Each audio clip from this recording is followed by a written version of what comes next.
Actor, he was the mayor, he was the congressman,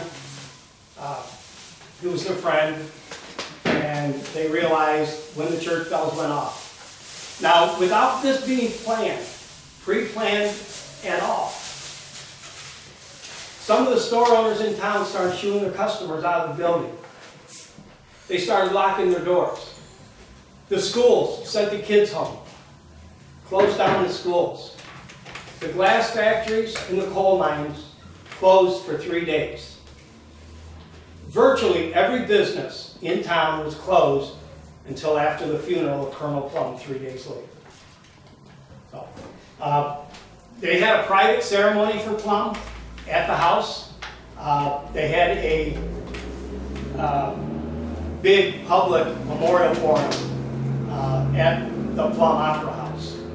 And at the Opera House, they had senators, congressmen, a lot of former mayors of Streator, probably 5 or 6 at that point, but all the former mayors of Streator, they all spoke and they all talked about Plumb. Over 200, I don't remember how big, I remember how big it was, I remember being there as a child, but it was filled to capacity and over 200 people were gathered outside, couldn't get in.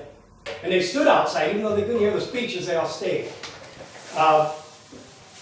His good friend Andrew Carnegie could not make it to that dedication, or to that memorial service, but he sent a letter to be part of his eulogy, and I'll just end with what he wrote.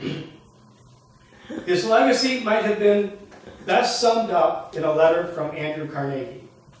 Colonel Plumb's influence lives on in the broad democratic spirit of Streator in the absence of caste or social snobbery, in fine enthusiasms for causes calculated to advance the city or the nation. In other words, he did whatever he could to make the city or the country better. Of course, Carnegie said it better than I could. So. I see I've been talking a long time. And I left a few stories out, so we'll save those for another time. Do I have any questions? Yeah, why wasn't it called Plumbville? Yeah. Okay, there was a move. Actually, when he donated the city park, and they dedicated the city park in 1868, there were people calling for the town to be named Plumbville. At that dedication, he addressed that, at the dedication of the park. He would not have been here if it wasn't for his cousin, Dr. Worthy Streator. Streator invested the money and invested everything in this community. They paid for him to come here. I think it was up to the citizens, it would have been Plumbville, but Plumb was a modest, humble man, and personally I'm glad he was, because we all graduated from Streator Township High School and not Plumbville Township High School. Streator just, Plumbville just, people in Ottawa would be teasing us. But he did address that. They wanted him, and it was at the dedication of the city park that he suggested that we incorporated this as a city, and we changed the name to Streator, Illinois. So, Kurt. I know you got a couple more stories, and I wish you could share them, but I think the one that you were referencing to at the high school had to do with tardiness. Oh yes, yes. One of Plumb's favorite things to do when he was older, after he came back from Congress, he retired from public life. And that was in 1889. But what he loved to do was walk up to the high school and talk to the kids. Now these are second generation. These are the kids of the people that were here when their parents were the ones he hired to work the coal mines. And because of his association with that high school, he loved going up there and he loved talking to the kids and finding out what their dreams were, what their aspirations were. Of course, the kids loved this nice old man, and they knew who Plumb was. Everybody knew Colonel Plumb. And they'd get talking, and of course, a lot of them would be late for class, because they were talking to Colonel Plumb. He was so admired by the administration of the high school that early handbooks of the high school would list the rules. You must do this, and you cannot do this, and you cannot do this. One of the things listed in there was tardiness will absolutely not be tolerated unless you're talking to Colonel Plumb. So it had to have been a problem that they actually put that in the school handbook. Kathy? Were you gonna talk about how you paid went to Ellis Island and that's how you got workers? Yeah, well, one of the problems they had early on getting workers when the coal mines were growing and then the glass factory started up was getting enough people to come to Streator. Finding manual labor was a problem. Early on, what Plumb was doing is he was taking a handful of $5 bills and train tickets to Ellis Island. And as the immigrants were getting off the boat, he's handing them a train ticket and a $5 bill to go to Streator, Illinois. We have a job for you. Now, you can imagine, your name's Sven or whatever, and you're getting off the boat, you're wondering, what am I going to do now? One of the first people you meet hands you $5, which is a month's wage at the time, and a train ticket promising you a job. You're not going to turn that down. So my grandfather got here. Yeah, okay.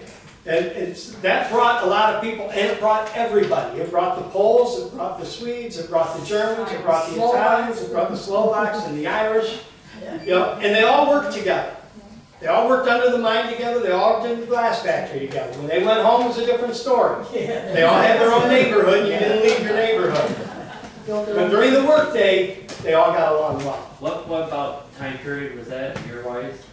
That would have been the early 1880s, probably through the 80s. Yeah, all the way through the 80s. Yes. Marilla's tires. Yes. I thought Fawcett's wife was my name of that. Well, Fawcett's wife's name was Lucy. Her real name was Matilda, and they called her Marilla. Okay. Yeah, because there's, Fawcett loved his mother-in-law, and that was Marilla, Plumb. So I don't know if he named it after his mother-in-law or a tribute to his wife, who was his first cousin. That was Ralph Plumb's daughter. Plumb's daughter married his nephew. Oh. Yeah. So that's, I was always told though that Marilla, he did it in dedication of his mother-in-law, Okay. Marilla Plumb. And that's their house there. Yes, they lived up on that hill up there. Yeah, Fawcett did. Any other questions? Mark? You know the boundaries of the original 4,000 acres? No, I don't. I can look that up for you. I know the boundaries of the original town. Yeah, well, that was more interesting. You mentioned that they sold the land because they didn't care about the surface. Right. They wanted the mineral rights. And when you buy land in Streator, it's one of the oddities to this day. You don't own anything. You don't own anything underneath. Right. Right. So now I know where that comes from, because when I tell people, you don't own it underground. And everything he bought was on this side of the river. He didn't buy anything on the low side, the river side. Did he speak any languages other than English? No, I don't think so. I never heard that he did. Well, it's interesting, he went to Ellis Island and meeting all the people coming Yeah. $5. Yeah, Obviously, if you've ever been in another country, somebody hands you currency, you're smart enough to a currency, and you know what that is. Yeah. I think that those days predate Ellis Island. What's I that? think that predates Ellis Island. Oh, does it? Actually, yeah. Yeah. Was that the- Maybe it was an Ellis Island. There was another. There was a This one. demarcation. Yeah, he was just beating boats as they come in, I guess. The other thing I was told, because my grandparents were Slovak, very small, people, short, and that was exactly the type of man he wanted For the coal mines. Yeah, short. Oh. Yeah. Well, that's it. We do have Come on. cookies and punch. I thank you. This went along a lot.